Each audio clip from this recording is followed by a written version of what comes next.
na História, com Carlos Bastos.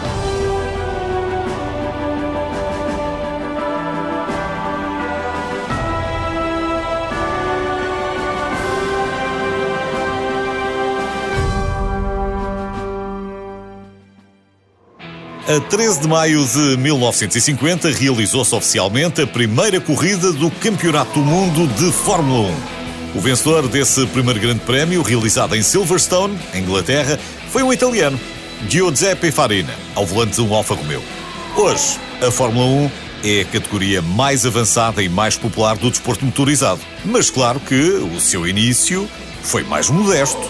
Tudo começou com os grandes prémios disputados na Europa, um pouco por todo o lado, no início do século XX. Mas essas corridas valiam por si e não constituíam um campeonato. Aliás, as regras não eram bem regras, eram mais sugestões. O Campeonato do Mundo começou a sério em 1950 e era composto por 6 grandes prémios, todos na Europa: Reino Unido, Mónaco, Suíça, Bélgica, França e Itália.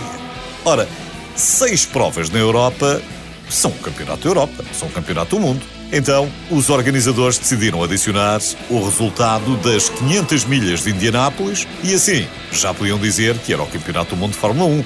Apesar dos carros, das equipas e dos pilotos que competiam nos Estados Unidos serem completamente diferentes dos da Europa. Mas isso não interessava nada, ou interessava muito pouco.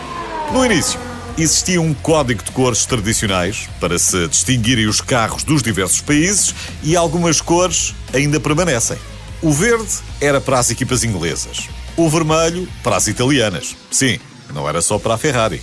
A Maserati, a Lancia ou a Alfa Romeo, por exemplo, também usaram o vermelho. O azul para as equipas francesas, o amarelo para as belgas e o branco para as equipas alemãs, que mais tarde adotariam a cor prateada. E não foi por questões estéticas. Os alemães, já se sabe, são sempre pragmáticos. Na verdade, eles nem sequer mudaram a cor. O que fizeram foi raspar a tinta dos carros para ficarem mais leves. Na Fórmula 1, todos os pormenores contam. E os carros sem tinta ficaram prateados porque, basicamente, é essa a cor do metal. Não terá sido só por causa da tinta que ganharam muitas mais corridas, mas ganharam uma grande alcunha que se mantém ainda hoje: flechas de prata.